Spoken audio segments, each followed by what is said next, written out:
Hola, ¿qué tal? Muy buenas noches. Mi nombre es José Alejandro Hernández Cruz. Soy estudiante de la licenciatura en Pedagogía del tercer cuatrimestre y el día de hoy vamos a hablar acerca de lo que viene siendo el financiamiento de la educación. Vamos a ir abordando ciertos temas que pues obviamente competen a todo lo que viene siendo pues más que nada todos aquellos recursos que se obtienen por medio del gobierno, iniciativa privada, pública, todo lo que viene siendo todos esos ingresos para favorecer lo que viene siendo la educación.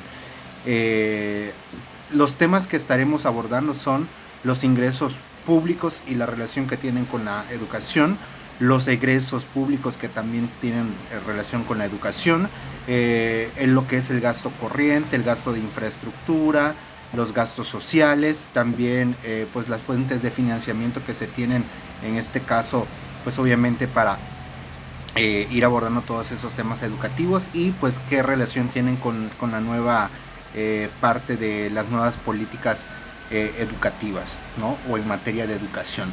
Bueno, primero que nada, pues abordando un poco lo que viene siendo el financiamiento de la educación, pues podríamos mencionar que pues ya no se concibe de una manera similar a como se venía tratando hace muchos años. ¿Por qué? Porque en la actualidad nos enfrentamos a muchos conflictos o más que nada problemas económicos o dificultades económicas que pues hacen que el desarrollo y el crecimiento de la educación no sea favorable, ¿no? Y no me refiero en el nivel de aprovechamiento de los estudiantes, sino también a lo que viene y se refiere pues todos aquellos recursos económicos que pues la educación pues necesita para poder salir adelante, ¿no? Esa es una tarea en equipo no solamente de la parte gubernamental, sino también en la iniciativa privada y pues obviamente también uno o nosotros como parte de la sociedad pues también tenemos mucho que ver en la parte del ingreso económico. Ahora bien, primero que nada, para ir abordando este tema, tenemos que analizar también lo que viene siendo pues las obras y las políticas públicas referentes a la educación, ¿no? Pues obviamente, como mencionaba hace un momento, todo lo relacionado con las nuevas políticas educativas, ¿no? Y pues cuánto el gobierno tiene destinado más que nada para la educación. No podemos hablar de educación si no existe, digamos, pues obviamente el financiamiento correcto. Y aquí entramos en un dilema porque al decir que pues en nuestro país la educación es una educación gratuita, pues muchas veces no se ve desde ese punto. ¿Por qué? Porque pues más allá de lo que viene siendo el gasto o digamos la proporción económica que el gobierno destina para la educación muchas veces no es suficiente para los centros educativos.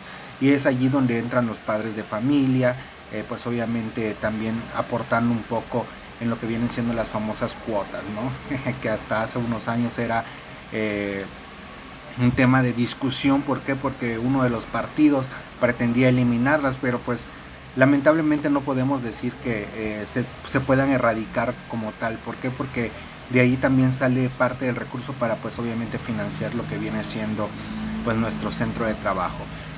Y pues más que nada este financiamiento de la educación pues viene, digamos, de todos aquellos recursos más que nada y acciones y políticas que pues existan alrededor de ella, ¿no? Y pues como sabemos la educación de nuestro modelo educativo pues está también estructurado de una manera pública y privada, en donde pues obviamente lo público pues todo lo financia o básicamente lo debería financiar el gobierno y la parte privada que pues obviamente es de todos aquellos que tienen acceso pues a una educación un poco más digamos que pagan por ella, ¿no?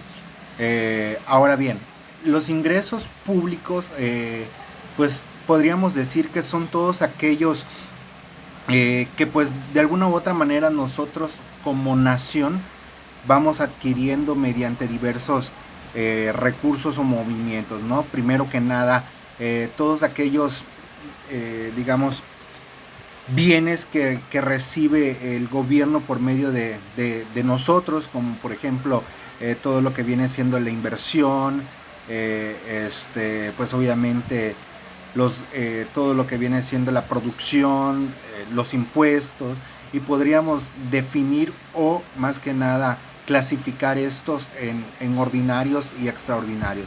Los gastos ordinarios o el ingreso ordinario son todos aquellos que provienen de la iniciativa privada y de la economía pública. Dentro de la economía privada podríamos mencionar todos aquellos relacionados con parte territorial, la industrial, la comercial, en donde lo territorial pues el gobierno tiene el recurso mediante la explotación de nuestro suelo, ¿no? Todo lo que viene siendo lo forestal, lo minero. La parte comercial pues obviamente todo lo relacionado con los aspectos pues obviamente de intercambios, inversiones, y la parte industrial pues obviamente también las empresas que de manera o la industria cómo va invirtiendo en nuestro país.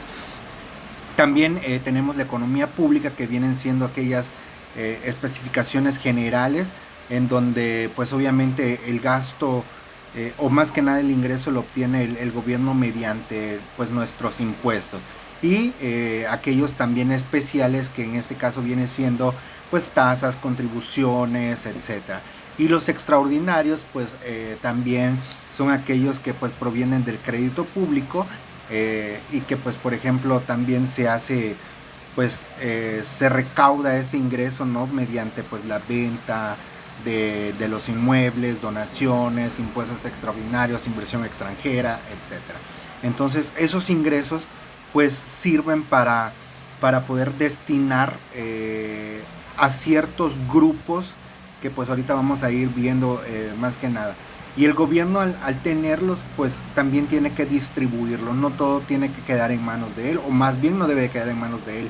Entonces debe de ser rotativo, como son más que nada es una economía circulante, ¿no? Que pues obviamente debe de distribuirse correctamente en aspectos sociales, ¿no?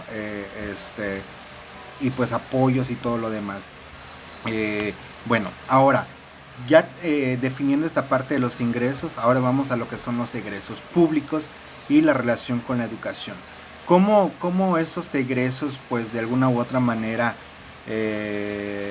cuando obviamente ya está todo en manos del gobierno, pues él tiene que distribuirlo, ¿no? Entonces es la forma de estructurar el gasto más que nada en muchas vertientes, ¿no? Que van desde la parte de la economía, en la salud, en la educación, aspectos sociales, la infraestructura, que es un poquito lo que vamos a ver un poquito más adelante. Entonces, ¿cómo influye todos estos ingresos, cómo se distribuyen? Pues obviamente en los gastos públicos. Y pues de igual manera, tomando en cuenta el ingreso y el egreso referente a la educación, pues digamos que una parte proporcional de esos ingresos pues se destina a la educación, ¿no? ¿Dónde los destinamos? Pues obviamente cuando hacemos los egresos públicos. Entonces es una relación, digamos, que van de la mano ambas, ¿no? Para poder tener ese bien. Y pues tomando en esto, pues ya empezamos a hablar de lo que viene siendo el gasto corriente. El gasto corriente como tal, pues nos estamos refiriendo a la adquisición de ciertos bienes y servicios que realiza el sector público, es decir, todo aquello que pues haga referencia a lo que viene siendo incrementar el patrimonio federal. ¿A qué me refiero con esto? Pues se incluyen ciertas erogaciones en lo que viene siendo el gasto público, para poder distribuirlas, como les decía en un momento dado, en ciertos servicios. Y esto es no tal vez proporcionarlo en partes iguales, pero sí según las necesidades que se tengan. Por ejemplo, entran los servicios públicos, la salud, la educación, la energía eléctrica, el agua potable, el alcantarillado, etcétera. Todo aquello que tiene que ver pues, obviamente con los egresos, como les mencionaba. Y esto viene siendo dentro del gasto corriente. ¿Por qué se le dice corriente? Porque se incluyen también ciertos subsidios para programas rurales, y pues todo lo que viene siendo la compra y adquisición de medicamentos, remuneraciones a los maestros, médicos, enfermeros, policías, también lo militar, ¿no? La parte personal. Entonces por eso es un gasto corriente. ¿Por qué? Porque pues hacia cierto punto, como les mencionaba, va teniendo cierto, eh, pues va siendo circulante, vaya. Entonces este gasto corriente pues lo podemos, digamos, distribuir en muchas vertientes, como ya mencionaba, no solamente en la educación. Y pues ya teniendo este gasto corriente, pues venimos aterrizando a lo que vienen siendo los gastos de infraestructura. La infraestructura como tal, hablando en un término más general, pues nos estamos enfocando a todas aquellas obras, contratos de producción que pues se realizan en el Estado, ¿no? Y no solamente en el Estado, sino también en la iniciativa privada. Es la parte de la construcción, desarrollar proyectos comunitarios, etcétera. También pues las empresas que se dedican a construcción, arquitectura y todo eso entra dentro de la parte de infraestructura. Y dentro de la infraestructura podemos mencionar pues lo que viene siendo el transporte, la educación, digamos, todo lo relacionado con los aspectos en los que, digamos, está estructurado más que nada el Estado. Y en este caso, pues podríamos mencionar que pues la infraestructura viene siendo la vivienda y los servicios comunitarios. También hay una infraestructura energética, una infraestructura en la salud, una infraestructura en comunicaciones y transportes, una infraestructura en educación, y pues también hay otras infraestructuras de lo que viene siendo la construcción, por ejemplo, caminos, puentes, carreteras. Ahorita lo que viene siendo lo del Tren Maya también es parte de la infraestructura. Entonces eso tiene mucho peso y poder en lo que viene siendo pues obviamente todo lo que viene siendo infraestructura a nivel estado, ¿no? O a nivel territorial, como podríamos decirlo. Ahora, aterrizando esta infraestructura a lo que viene siendo la educación, pues aquí ya nos estamos refiriendo más que nada a la construcción de las aulas, la preservación pues obviamente de nuestros centros de trabajo, el desarrollo de proyectos comunitarios, por ejemplo la famosa o el famoso apoyo ahorita de la escuela es nuestra. Entonces todos esos gastos o egresos más que nada públicos deben de estar destinados precisamente en una planeación que pues obviamente es el gasto que se va a hacer a nivel anual, ¿no? O un presupuesto anual que tiene que tener el gobierno para poder distribuir todos esos recursos más que nada. Y en educación pues creo que es uno de los servicios más importantes o uno de las partes más importantes que el gobierno debe tener en cuenta. ¿Por qué? Porque es uno de los derechos universales más importantes, así como lo es la educación, perdón, la salud.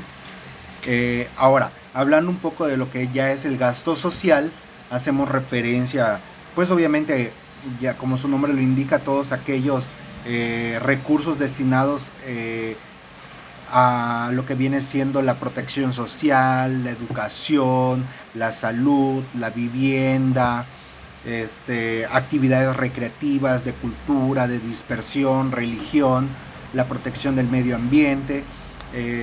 Entonces pues ya aquí nos enfocamos, podríamos decir tal vez a ciertos programas sociales que pues se manejan para pues poder llevar a cabo la distribución del gasto o el egreso público, ¿no? Entonces como su nombre lo indica, pues el principal benefactor es la sociedad.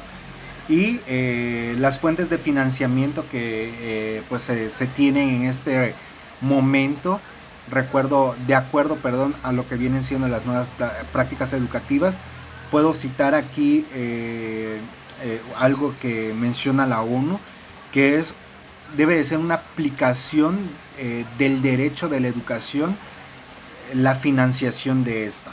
Es decir, que de alguna u otra manera el Estado debe verse obligado a poder construir escuelas, pagar el sueldo de los maestros, la formación docente, proveer materiales de enseñanza, etcétera. Bueno, todo esto en un mundo ideal. ¿Por qué? Porque, como mencionaba hace un momento, la realidad es otra, ¿no? Primero que nada, el docente se capacita, sí, pero le cuesta a él. Uno. Dos, se supone que nos deben de proveer con material para poder facilitarnos la enseñanza con los alumnos, pero pues tampoco, ¿no? Entonces, ¿de dónde sale? Del bolsillo de los maestros. También nos habla acerca de un pago remunerado. Gana más un político que un maestro. Entonces no hay allí como que, digamos, una alineación correcta de lo que viene siendo la distribución de este gasto, ¿no? Y pues teniendo virtud, ¿no?, con el derecho internacional, todos los estados, en este caso nuestros países, tienen la obligación de utilizar el máximo de los recursos a favor de la educación. ¿Por qué? Porque sin educación no somos nada. Como mencionábamos hace unas clases pasadas, para poder salir de, pues obviamente, para poder tener también, ser parte de lo que viene siendo el crecimiento económico del país, tenemos que ser productivos. Entonces, la educación es la base fundamental para poder ser parte de esta economía. Y no me refiero a que tal vez otros sectores no lo hagan. ¿Por qué? Porque de alguna u otra manera todos nos vemos involucrados. Pero ¿quiénes son los que aportan en este caso los impuestos? Pues todas aquellas personas que lo hacen o lo hacemos de una manera corriente, deduciendo la parte proporcional a lo que viene siendo nuestro sueldo, que viene siendo los impuestos, el ISR, el impuesto sobre la nómina, etcétera. Entonces, como esta parte es obligación del Estado, así como pues también nosotros, pues es parte de lo que es nuestra declaración patrimonial y económica, pues el Estado se tiene que tener, digamos, en su plan de acción, poder tener la distribución correcta de los recursos para pues obviamente tener un alcance exitoso a lo que viene siendo la educación y poder así ampliar pues el acceso a la educación en lugares donde pues aún la educación sigue siendo no llega, ¿no? ¿Por qué? Porque pues digamos no hay los recursos necesarios para la construcción y muchos toman inclusive clases hasta debajo de los árboles y pues hay programas, ¿no?, como el CONAFE, que te acerca acerca la educación a los alumnos, pero tal vez su modelo no es el correcto, ¿no? Entonces creo que sí hay que rediseñar y no solamente planear o planificar por hacerlo, sino que durante lo que viene siendo las nuevas reformas educativas, tomar en cuenta también lo que viene siendo el sector rural y pues obviamente la infraestructura en muchos de los centros de trabajo, ¿no? Porque no todos tienen el mismo acceso a pues los recursos, como mencionaba en la clase pasada, para poder llevar o tener una educación eficiente. Entonces aquí es donde entra la inversión pública, pues obviamente la inversión empresarial, la inversión extranjera. ¿Por qué? Porque cada uno de ellos aporta un granito de arena a lo que viene siendo pues obviamente la educación. En lo que es la inversión pública, pues el gobierno es el que tiene la facultad de prever todos estos recursos. En lo que viene siendo la inversión empresarial, pues aquí ciertas fundaciones, como por ejemplo no sé, Carlos Slim o algunas otras fundaciones, hacen donaciones e inclusive regalan equipos de trabajo para los alumnos, hacen llegar el internet a zonas rurales. Entonces aquí la inversión empresarial ayuda mucho también a lo que viene siendo la educación. Y pues obviamente la inversión extranjera, pues obviamente al ser parte del derecho internacional público, pues también tiene mucho que abonar, ¿no? Más que nada en cuanto a recursos por medio de los impuestos, para poder establecer todos estos recursos a favor tanto de la educación como de la salud, que son dos de los derechos fundamentales de todo individuo. Bueno, espero que haya servido un poco esta explicación y pues ya nos vemos la próxima semana con un nuevo tema. Saludos y buenas noches.